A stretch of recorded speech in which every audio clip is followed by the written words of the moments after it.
Bon, avec ma femme Nadine, on vit ici à Kinshasa depuis l'année passée. Et ce que je peux déjà vous dire, c'est que moi, j'aime le Congo et j'aime Kinshasa. Alors, tu te dis, bon, est-ce que c'est une blague ou est-ce que vraiment il aime? Je vais te dire pourquoi j'aime. J'aime Kinshasa parce que ici, dans cette ville, il y a des millions de personnes qui ont un talent extraordinaire. C'est une ville qui renferme un talent extraordinaire. Et j'aime aussi Kinshasa avec son côté gigantesque. Tu sais que Kinshasa, c'est la ville avec le plus de francophones au monde devant Paris. Il y a des projections qui disent que dans moins de 50 ans, ici, ça sera la ville la plus peuplée du monde, avec près de 70 millions d'habitants, quand même. Congo, tu es grand. Kinshasa, tu es une grande. Mais sans Jésus, tu n'es rien. Dieu dit dans Joël 2, 28, « Après cela, je répandrai mon esprit sur toute chair. Vos fils et vos filles prophétiseront. Vos vieillards auront des songes et vos jeunes gens des visions. » Et aujourd'hui, cette parole est accomplie. Parce que le Saint-Esprit se manifeste librement par des prophéties, par des songes et par des visions. Et je vais vous lire une prophétie qui a été faite ici, à Kinshasa, en 1995. Ça remonte. En 1995, au Palais du Peuple, il y a un homme de Dieu qui a dit ceci. Écoutez ça. Dans 2 ans, ce pays, le Zaïre, sera libéré. L'okapi, l'antilope spécifique à ce pays qui symbolise la restauration, partira de l'est du Zaïre vers l'ouest. Le peuple zaïrois sera très content. Mais cette effervescence et joie seront certes de très courte durée, parce que celui qui prendra le pouvoir en remplaçant le maréchal Mobutu sera tué. Après sa mort, une crise profonde s'installera dans tout ce pays, au point où la population sera dans l'opprobre et la souffrance à un niveau très élevé. Les Congolais seront dirigés par des leaders cruels qui leur rendront la vie difficile. Mais passé cette étape, moi, le Dieu de l'univers, je restaurerai ce pays par rapport à mon plan. Lorsque j'aurai délivré et restauré cette nation, je la rendrai tellement attrayante, au point d'attirer vers elle des multitudes de gens venus du monde entier qui voudront s'y installer. Les investisseurs se bousculeront au portillon du pays juste pour avoir le droit d'y faire des affaires et s'y installer. Ceux qui auront fui ce pays le regretteront et par après, ils retourneront pour s'y établir. Les gens se bousculeront à la porte d'entrée de ce pays car il deviendra un pays des merveilles. Qui croit ici qu'on est en route? Qui croit qu'on est en route pour voir le Congo devenir le pays des merveilles? Si tu le crois, fais du bruit avec moi, dis quelque chose, manifeste-toi.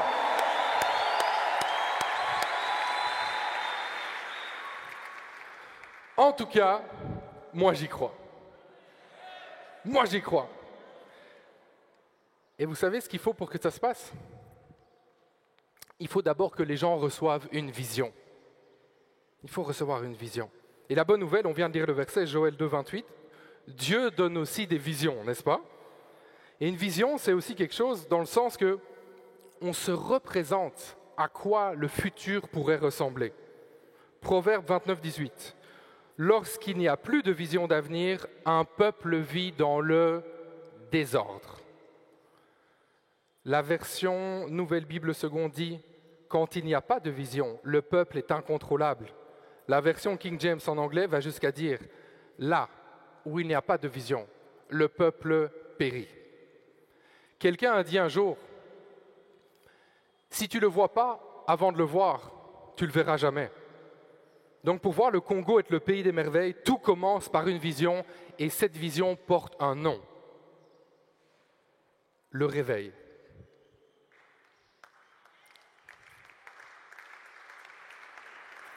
Aujourd'hui, je vais te parler d'un réveil authentique, d'un réveil propulsé par le Saint-Esprit.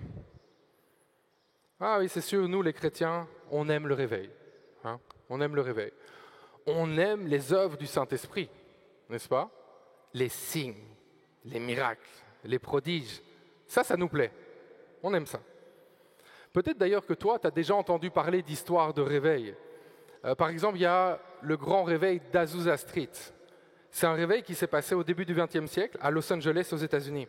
Imagine, là-bas, la présence de Dieu était tellement forte que le pasteur de l'église là-bas, qu'est-ce qu'il a dû faire? Pendant 3 ans, 24 heures sur 24, il y avait des cultes sans cesse. Pendant 3 ans, tellement la présence de Dieu était forte. Et alors que cette ville, elle connaissait une période de ségrégation raciale très grave, toutes les barrières ethniques sont tombées. Blancs, noirs, ensemble pour vivre la présence de Dieu. La puissance du Saint-Esprit s'est manifestée là-bas, comme rarement. Et il y a plein de gens qui ont accepté Jésus. Il y en a plein.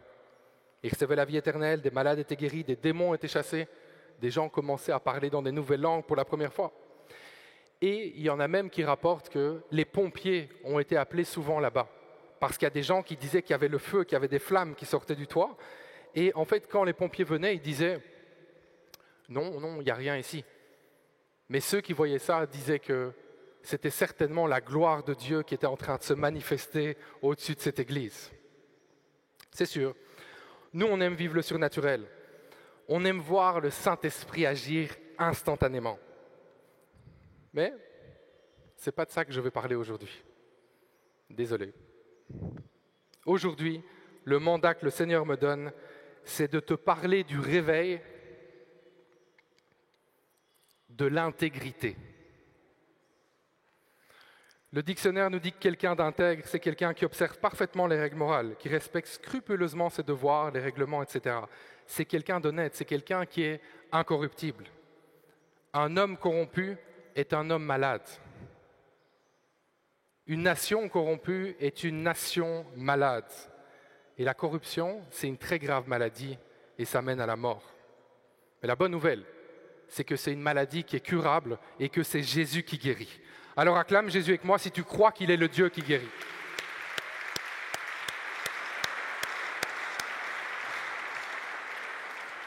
Vous savez, en tant qu'être humain vivant dans un monde déchu, on pourrait se dire, bon, un petit mensonge de temps en temps. C'est pas si grave quand même, hein, un petit mensonge. Une petite magouille par-ci par-là, bon, ça va.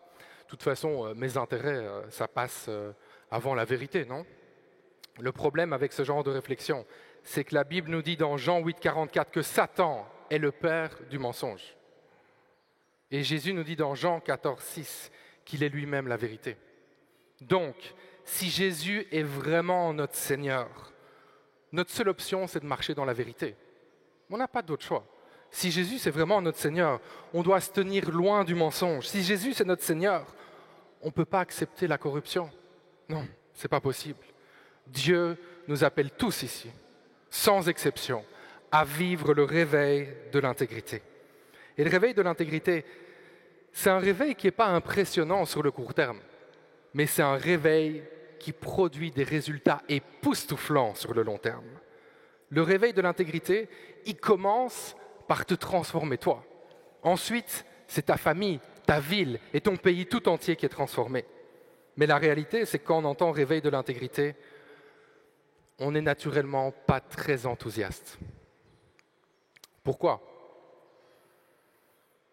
Parce que tant qu'on assimile le réveil aux signes, aux miracles, aux prodiges, eh bien, ça nous arrange bien. Et pourquoi ça nous arrange bien? Parce qu'on n'a rien à faire. On n'a rien à faire. On s'assied bien confortablement et on regarde le Saint-Esprit agir. Saint-Esprit fait des miracles. Saint-Esprit souffle sur nous. Saint-Esprit, manifeste-toi. La charge entière, elle est sur le Saint-Esprit. Et nous, on n'a rien à faire. On a juste à regarder. Mais maintenant, quand on parle du réveil de l'intégrité, c'est à nous d'agir. C'est à nous de nous lever. C'est à nous que ça coûte quelque chose. Ça nous sort de notre zone de confort et ça nous pousse à mettre nos vies en ordre pour changer le monde. Oui, c'est vrai. Le réveil de l'intégrité, il fait mal. mais c'est la seule façon de vivre qui est compatible et cohérente avec notre identité d'enfant de Dieu. Dis Amen si tu es d'accord avec moi. Moi, je crois que Dieu a allumé le réveil de l'intégrité dans cette ville. Et ce réveil, ce n'est pas le réveil du Saint-Esprit qui va agir tout seul. Non, c'est le réveil du Saint-Esprit qui va agir à travers chaque enfant de Dieu. Et vous savez ce qui se passe quand des individus, des familles, des quartiers, des villes, des nations se réveillent?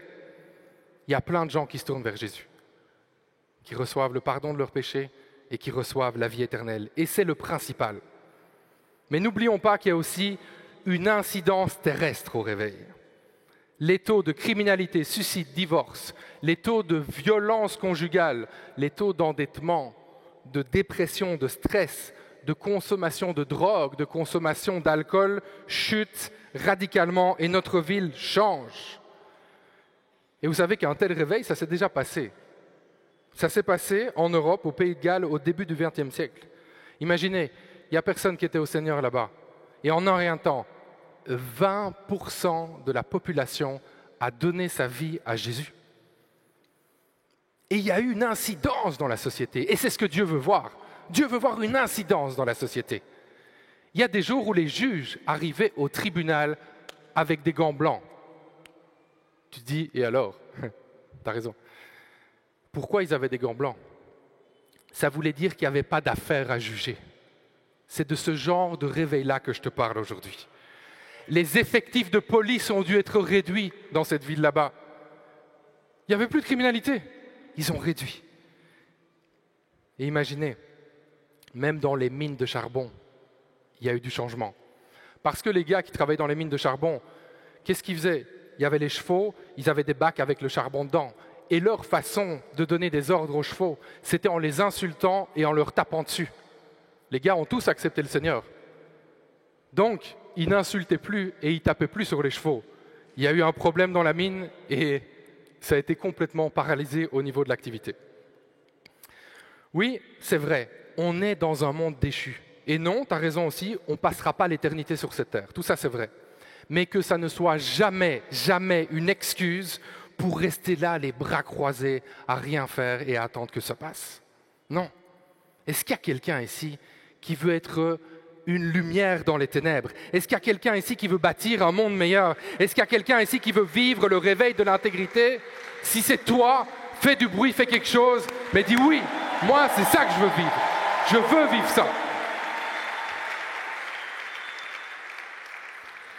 Et vous savez, le réveil, c'est parfois très flou dans nos têtes. Hein? On se dit, ah, le réveil. Ah, ça, c'est mystérieux. Ah, c'est mystérieux. On ne peut pas comprendre. C'est très spirituel, ces choses-là. Ah non, ne cherchons pas à comprendre. C'est un mystère de Dieu. Mais écoute, moi, j'aimerais te proposer autre chose. Le réveil, c'est l'œuvre de Dieu, mais c'est l'homme qui le déclenche. Le réveil de l'intégrité, c'est la collaboration entre Dieu et l'homme. Et on doit comprendre ceci. Dieu ne nous appelle pas à prier pour le réveil de l'intégrité. Dieu nous appelle à le vivre. Ne prie pas pour le réveil de l'intégrité, vis-le. Et d'ailleurs, le réveil, ce n'est pas celui du Saint-Esprit. Hein. Le Saint-Esprit, t'inquiète pas, il est déjà bien réveillé. Il n'y a aucun problème avec ça. Le réveil, c'est ton réveil, c'est mon réveil. Et vous savez que Dieu est dans le mouvement. Dieu est dans le mouvement. Alors qu'on se met en mouvement pour vivre ce réveil, le Saint-Esprit va souffler dans nos vies. Et notre vie, nos familles, notre pays va changer. Et il faut le croire. C'est une réalité. Et vous savez que le réveil de l'intégrité, il a même son verset. Psaume 78, 72. Ce verset nous parle de comment le roi David a dirigé le peuple de Dieu. Je lis. Et David les dirigea avec un cœur intègre et les conduisit avec des mains intelligentes. Dans la version anglaise, intelligente, c'est même traduit par habileté, dextérité. Et le roi David, on sait que c'était l'homme selon le cœur de Dieu, n'est-ce pas? On sait tout ça. Lui, qu'est-ce qu'il faisait? Dieu en numéro 1. Dieu en numéro 1. Et alors qu'il plaçait Dieu en numéro 1, voici ce qui a fait de lui un dirigeant hors pair. Peut-être que toi, tu es ici, tu dis, moi aussi j'aimerais ça, être un dirigeant hors pair. Eh bien, regarde, qu'est-ce qu'il a fait? 1, il était intègre. Et 2, il travaillait avec excellence. Et c'est ça les deux notions qu'on va voir ensemble aujourd'hui. On va d'abord voir 3 vérités sur l'intégrité. Alors, est-ce que vous êtes prêts? Oui? OK. Première vérité sur l'intégrité. L'intégrité, c'est la seule façon de vivre compatible avec notre identité d'enfant de Dieu. Une seule façon de vivre compatible avec notre identité d'enfant de Dieu, c'est l'intégrité. Un chrétien sans intégrité, c'est comme un avion qui n'a pas d'ailes. C'est comme un océan où il n'y a pas d'eau. Tu vois un peu? Ça n'a juste aucun sens. On ne peut pas être chrétien à vivre une vie de mensonge, de vol et de corruption. Et on doit réaliser ça ce matin. Mentir, voler, tricher, marcher dans la corruption, c'est aimer et servir Satan. Mentir, voler, tricher, être corrompu, c'est aimer et servir Satan. Que nous dit la Bible à propos de l'intégrité? Beaucoup de choses. On va parcourir ça rapidement. D'abord, on a l'exemple parfait. L'exemple parfait, c'est celui de Jésus-Christ. Il ne s'est pas corrompu à aucun moment. Il est resté intègre. Il avait une mission, il a accompli sa mission. On voit même dans Luc 4, versets 1 à 13, après avoir jeûné 40 jours et 40 nuits. Satan a essayé. Il a essayé de corrompre son intégrité. Mais Jésus est resté intègre. On a le psaume 119, verset 1. « Heureux ceux qui sont intègres dans leur voie, qui marchent selon la loi de l'Éternel. » On pense aussi à Job, Job 2, 3. L'Éternel dit à Satan, « As-tu remarqué mon serviteur Job? Il n'y a personne comme lui sur la terre. C'est un homme intègre et droit, craignant Dieu et se détournant du mal. Il demeure ferme dans son intégrité. » Ici, dans ce passage, on voit que l'intégrité, c'est la chose qui va frapper vraiment à l'œil du Seigneur. Il voit ça, il dit « Waouh !» Et on perçoit même une certaine fierté. Il dit « As-tu remarqué? Lui, il est intègre. Dieu aime quand on est intègre. On réjouit le cœur de Dieu quand on marche dans l'intégrité. » On a le proverbe 2,7 aussi. « Il réserve son secours aux hommes droits. Comme un bouclier, il protège ceux qui vivent de manière intègre. » Quelle promesse! On a le proverbe 19. « Qui vit dans l'intégrité marche en sécurité. Qui suit des voies tortueuses sera vite démasqué. » On a une protection spéciale quand on est intègre. Mais quand on n'est pas intègre, ça nous mène juste à la ruine. Deuxième vérité sur l'intégrité. L'intégrité peut amener à souffrir. Aïe! On n'aime pas souffrir. Non. Mais il faut le savoir, il faut le dire, c'est important. L'intégrité peut amener à souffrir. Et c'est quand même un peu décourageant parfois de voir qu'on vit dans un monde qui va souvent favoriser les gens qui sont corrompus. Mais sois encouragé ce matin par la parole que Dieu veut te donner. Ça se trouve dans 1 Pierre 3, versets 13 à 18. « D'ailleurs, qui vous fera du mal si vous vous appliquez avec zèle à faire ce qui est bien? Et même s'il vous arrivait de souffrir parce que vous faites ce qui est juste, vous seriez heureux. Ne craignez pas les hommes, ne vous laissez pas troubler. Dans votre cœur, reconnaissez le Seigneur, c'est-à-dire Christ, comme saint. Et si l'on vous demande de justifier votre espérance, soyez toujours prêts à la défendre, avec humilité et respect, et veillez à garder votre conscience pure. Ainsi, attention, ainsi, ceux qui disent du mal de votre bonne conduite, qui découle de votre union au Christ, auront à rougir de leur calomnie. Car il vaut mieux souffrir en faisant le bien, si telle est la volonté de Dieu, qu'en faisant le mal. Christ lui-même a souffert la mort pour les péchés, une fois pour toutes. Lui, l'innocent, il est mort pour des coupables, afin de vous conduire à Dieu. Acclamons le Seigneur ensemble qui a fait ça pour nous.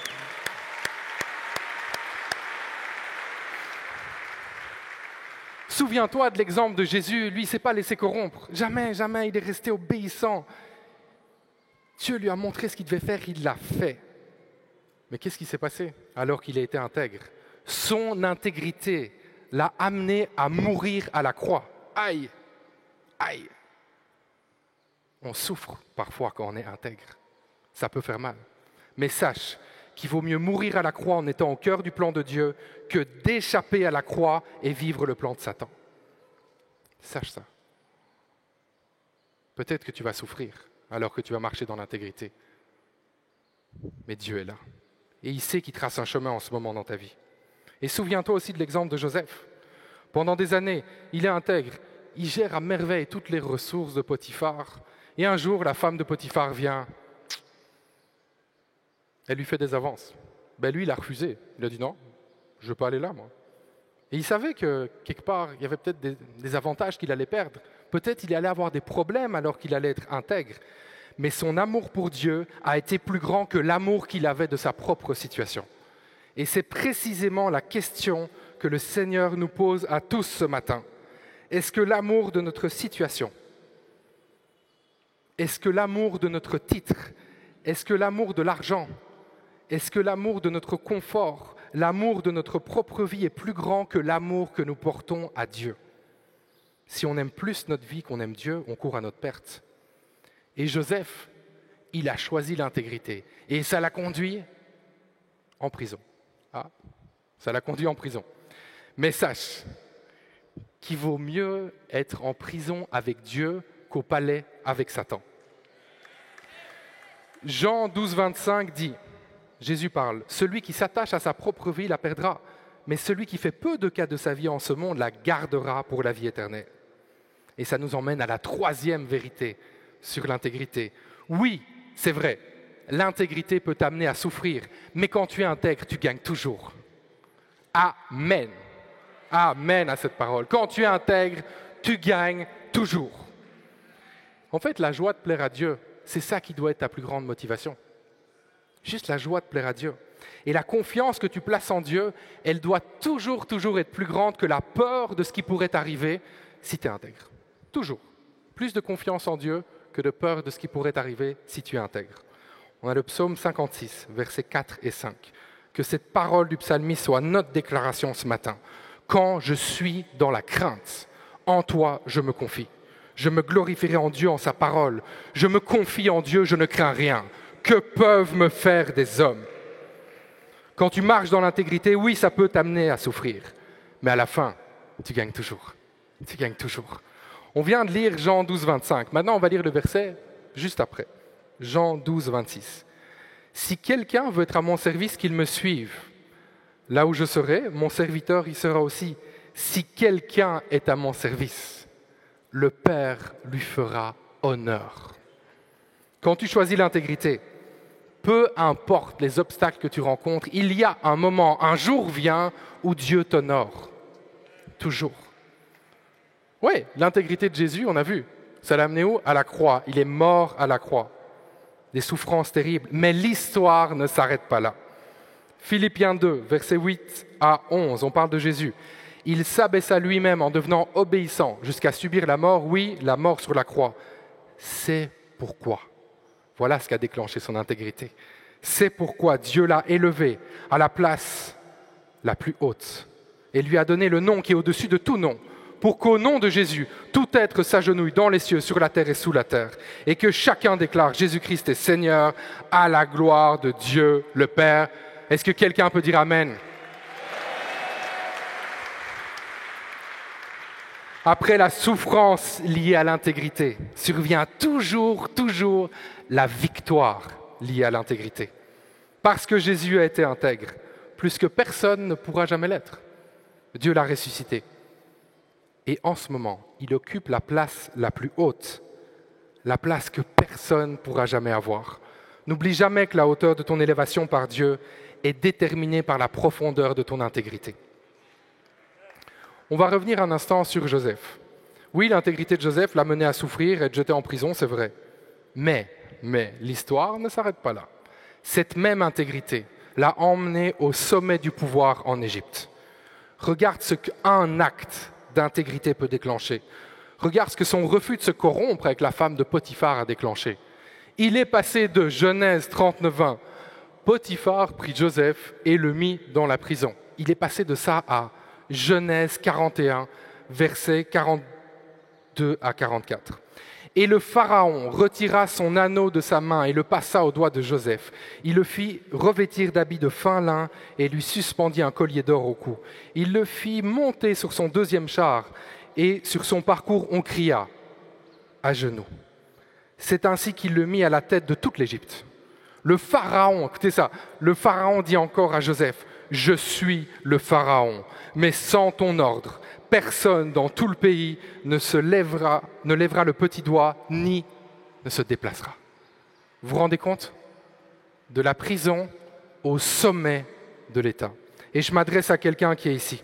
Aujourd'hui, tu fais face à un choix qui est difficile. Si tu choisis l'intégrité, tu risques de tout perdre. Mais aujourd'hui, Dieu m'a donné une parole pour toi. Toi, tu es là et tu dis, ouais, j'aimerais bien suivre ça, mais je risque vraiment de perdre tellement. Est-ce que je le fais? Je ne sais pas. Qu'est-ce que je dois faire? Dieu te parle, il te dit ça, écoute bien, c'est une parole de Dieu pour toi. Ce que tu perds en marchant dans l'intégrité est un gain. Chaque fois que tu perds quelque chose parce que tu choisis de marcher dans l'intégrité, tu te bâtis un précieux capital à mes yeux. Tout comme Joseph, si tu es prêt à tout perdre aujourd'hui pour marcher dans l'intégrité, je te ferai honneur et je te bénirai bien au-delà de ce que tu aurais pu avoir en marchant dans la corruption. Dieu te dit aujourd'hui, prends courage, choisis l'intégrité, choisis la vérité, choisis la vie et je t'honorerai. Est-ce que quelqu'un reçoit cette parole ici? On a vu tout à l'heure que le verset de l'intégrité, c'est le psaume 78, 72. Et David les dirigea avec un cœur intègre et les conduisit avec des mains intelligentes. Donc les deux marques du réveil de l'intégrité, c'est quoi? L'intégrité et l'excellence. Parce que si on réfléchit à ça, si on est juste intègre et qu'on reste assis à regarder la télé, ou alors si on est juste intègre et qu'on ne fait rien, on est juste en train de se plaindre toute la journée, il ne faut pas être prophète pour dire que ça ne va rien changer, ni dans nos vies, ni dans notre pays. Être excellent, on peut définir ça comme la qualité d'être exceptionnel.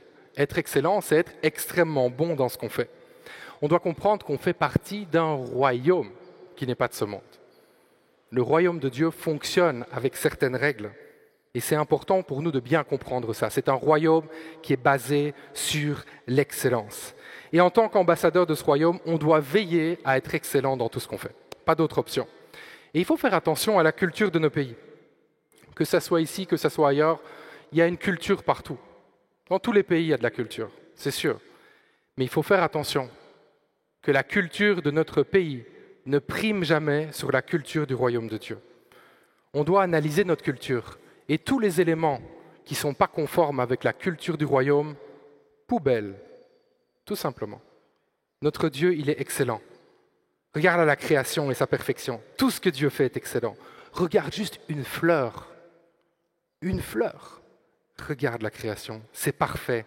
C'est juste excellent. Quand tu places ta foi en Jésus-Christ, tu reçois l'Esprit de Dieu. N'est-ce pas? Ouais. Mais si tu reçois l'Esprit de Dieu, que Dieu lui-même vient habiter en toi, ça doit se voir. Il faut qu'on le voie. Parce que quand Jésus entre dans nos vies, oui, c'est vrai, on passe de la mort à la vie, on passe des ténèbres à la lumière, mais on passe aussi de la médiocrité à l'excellence. Et en tant que chrétien, on devrait avoir la médiocrité en horreur. On devrait se battre pour faire les choses avec excellence et avec précision. Et il y a quelque chose qui attriste vraiment le Saint-Esprit. Vous savez, les occultistes, tous les adorateurs de Satan, des démons et tout ça, vous savez que ces gens-là, ils respectent toutes les règles, tout. Ils sont excellents dans la poursuite de toutes ces règles-là. Pourquoi? Parce qu'ils n'ont pas le choix, en fait. Parce que sinon, ça ne marche pas. Et nous qui avons le privilège de vivre sous la grâce, on se cache souvent derrière la grâce pour justifier notre manque d'excellence dans tout ce qu'on fait. Même dans notre service à l'église, franchement. On arrive, on n'est pas préparé, et on va regarder les gens et dire « Ah, c'est pour le Seigneur. Hein? C'est pour le Seigneur, vous comprendrez.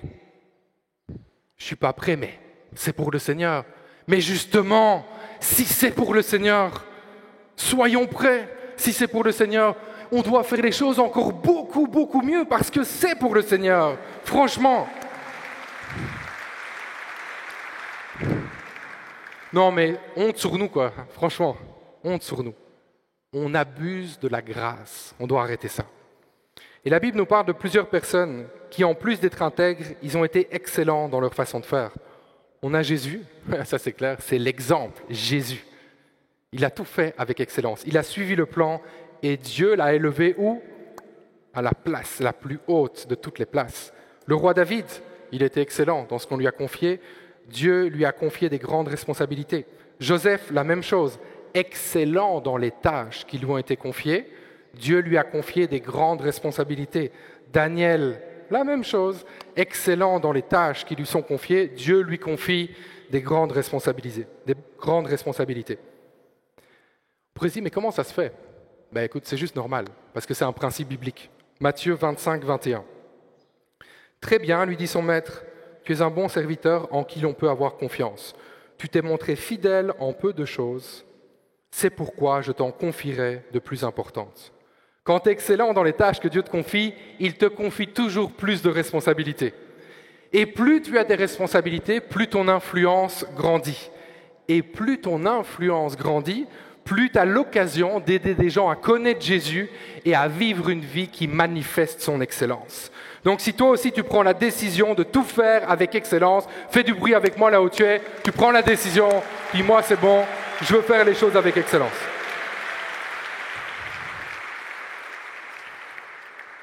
Bon, l'excellence, ça peut paraître un peu flou quand même. Excellent, bon, je veux bien faire les choses, mais concrètement. Moi aujourd'hui je veux te donner 2 clés pratiques pour t'aider à marcher dans l'excellence. La première, c'est ne laisse pas ton environnement déterminer ton niveau d'excellence. N'évalue, s'il te plaît, allez, je te le demande là, s'il te plaît, n'évalue jamais ta performance selon la moyenne de l'environnement dans lequel tu es. Évalue-la uniquement selon l'excellence de Dieu. Au lieu de laisser la médiocrité de ton environnement déterminer ton niveau d'excellence, fixe toi-même un nouveau niveau d'excellence et tire tout le monde dans ton environnement vers le haut. Si par exemple, tu es dans un environnement et autour de toi, tout le monde fait juste le minimum, toi, tu vas refuser de descendre à ce niveau-là. Tu vas dire non, moi, c'est pas ça. Moi, mon Dieu, c'est pas ça qu'il me demande de faire. Tu vas être différent. Et la médiocrité en horreur. Donne le meilleur de toi-même. Va plus loin, dépasse-toi. Et ce qui va se passer, quand tu vas faire ça, tu vas voir que le niveau de ton environnement, ça va monter. Et c'est toi qui vas contribuer à fixer des nouveaux standards dans la société. Et les standards que tu vas fixer, c'est les standards d'excellence qui proviennent du royaume de Dieu. Et je crois qu'il y a des gens ici qui vont se mettre en mouvement et qu'à partir d'aujourd'hui, il y a quelque chose qui va être déclenché. La deuxième clé pour vivre l'excellence au quotidien, donne le meilleur de toi-même dans tout ce que tu fais. Que ça soit à la maison, que ça soit aux études, que ça soit au travail, partout où tu passes, tu vas donner le meilleur de toi-même. Je veux donner quelques exemples. Peut-être que toi, peut-être c'est toi. Ta prochaine étape pour marcher dans l'excellence, c'est à la maison. Commence par nettoyer les murs chez toi. Tu avais des murs qui, à une époque, ont été blancs. Maintenant, ils sont plutôt gris foncé, parce qu'il y a des taches partout. C'est ça l'excellence. Commence dans ta maison. Nettoie les murs chez toi. Et je vois plusieurs personnes qui sourient, parce que les murs ont été blancs à une époque, mais ne le sont plus en ce moment. L'excellence, ça commence par là, par notre environnement. Peut-être que toi, tu vas commencer à chercher un travail avec excellence. Avoir un CV digne de ce nom. S'habiller correctement pour aller en entretien. Faire de ta recherche d'emploi ton emploi. Je parle parfois avec des gens, je leur demande « Ok, tu cherches un emploi, mais tu peux me dire combien de CV tu as envoyé le dernier mois ?» Wow.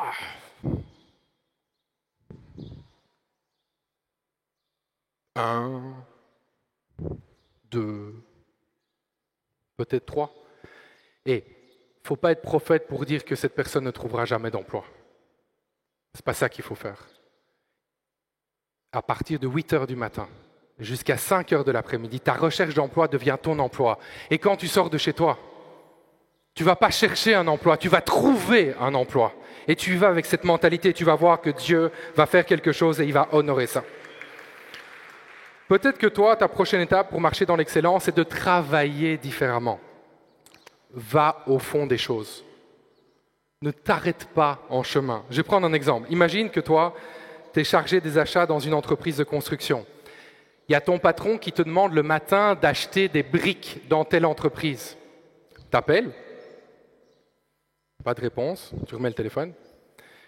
En fin de journée, il y a ton patron qui vient te voir et dit « Alors, les briques, elles sont où ?»« Ah, les briques. J'ai appelé, mais le numéro passe pas. » Fini, c'est tout. Eh bien ça, c'est une honte. Travailler comme ça, c'est une honte. Le numéro passe pas, on rappelle, 15 minutes après, 30 minutes, 45 minutes, 1 heure après. Pas de réponse toujours, on demande au patron, est-ce qu'on peut partir, aller voir sur place? Il n'y a personne là-bas, on se renseigne pour savoir comment quand même trouver des informations. Il y a peut-être quelqu'un d'autre dans l'entreprise qui peut donner les informations. Et s'il n'y a toujours pas d'informations disponibles, il y a d'autres compagnies dans la ville qui vendent des briques, non? On va voir les autres compagnies, on leur demande le prix par brique, on demande la réduction qu'ils font si on achète un certain volume, on demande le délai de livraison et on revient vers notre patron avec toutes ces informations-là. C'est ça, travailler dans l'excellence, et c'est ça qui produit l'élévation.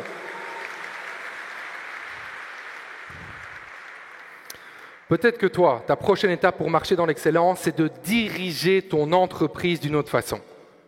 Si toi, tu es ici, tu es chef d'entreprise, ces paroles, elles sont pour toi. Il y a des questions que tu dois te poser ce matin. Est-ce que tu as défini clairement la mission, la vision et les valeurs de ton entreprise? Est-ce que tu as bâti un système qui est compatible avec la vision? Est-ce que tu enregistres toutes les données de ton entreprise? Parce qu'en fait, c'est impossible d'améliorer quelque chose qui n'est pas mesuré. Est-ce que tu as fixé des objectifs clairs? Est-ce que les ressources de ton entreprise, elles sont correctement réparties? Est-ce que parfois tu prends juste le temps de t'arrêter avec ton équipe pour voir toutes les choses qui peuvent être améliorées? Et est-ce que ce sont les bonnes personnes qui composent ton équipe exécutive? Est-ce que ton staff est composé des bonnes personnes? Aujourd'hui, peu importe qui tu es, peu importe ce que tu fais dans la vie, Dieu t'appelle à manifester son excellence dans tout ce que tu fais. Et je veux terminer par une histoire. Je vais te raconter une histoire. Un jour, j'ai participé à un événement d'évangélisation à Charleroi, en Belgique. Charleroi, c'est une ville compliquée. C'est une ville très pauvre, où il y a beaucoup, mais beaucoup de criminalité. Nous, on s'était installés dans le parc, et ce qu'on avait fait, c'est qu'au milieu du parc, on avait mis de la louange. Ensuite, ce qu'on avait fait, un énorme barbecue qui était gratuit. Et ce qu'on avait fait en plus, c'est que tout autour de là où il y avait la louange, il y avait des stands, tout autour. Et là, chacun mettait ses compétences gratuitement au service de la population. Les avocats, les médecins, les coiffeurs, tous les services étaient gratuits, juste pour bénir la population avec les dons et talents que Dieu nous a donnés. Mais on n'était pas dans n'importe quel parc, non. On était dans ce qu'on pourrait appeler le parc des ténèbres.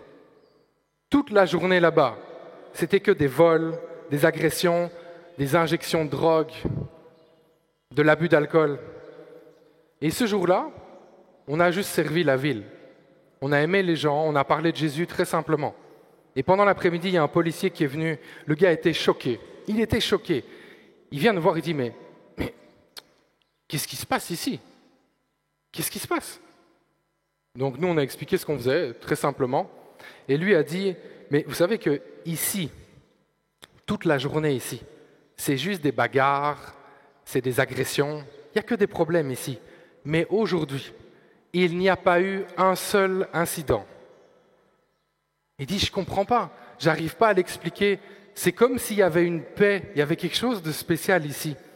Et on lui a dit, vous savez, monsieur, Jésus, c'est le prince de la paix. Et c'est sa présence qui a changé l'atmosphère dans ce parc.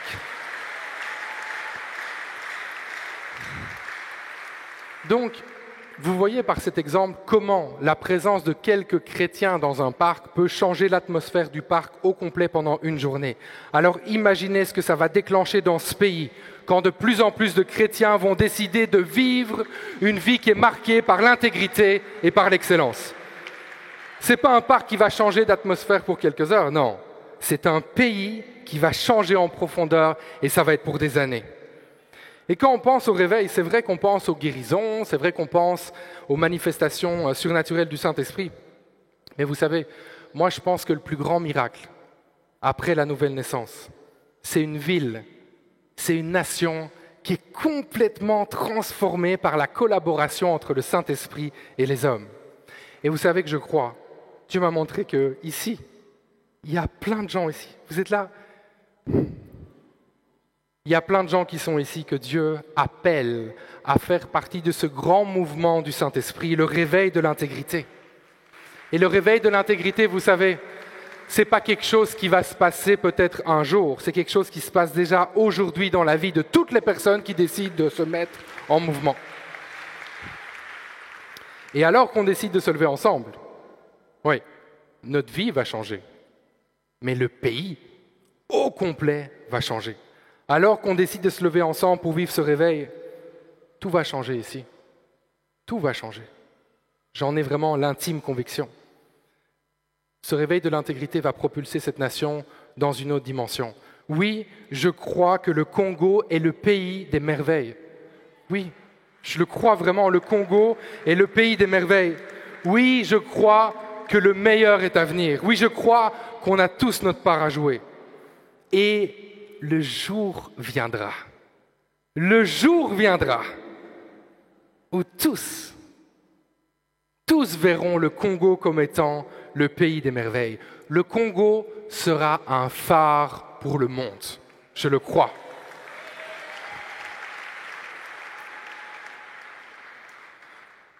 Le réveil de l'intégrité, c'est simple. C'est des hommes et des femmes qui se lèvent, qui disent assez. Assez. Mais ce n'est pas juste assez et puis quoi? Parce que ça, c'est juste de la plainte. C'est assez avec un plan. C'est assez avec une vision. C'est des hommes et des femmes qui se disent, moi, je prends la décision de placer Jésus-Christ en numéro 1 dans ma vie.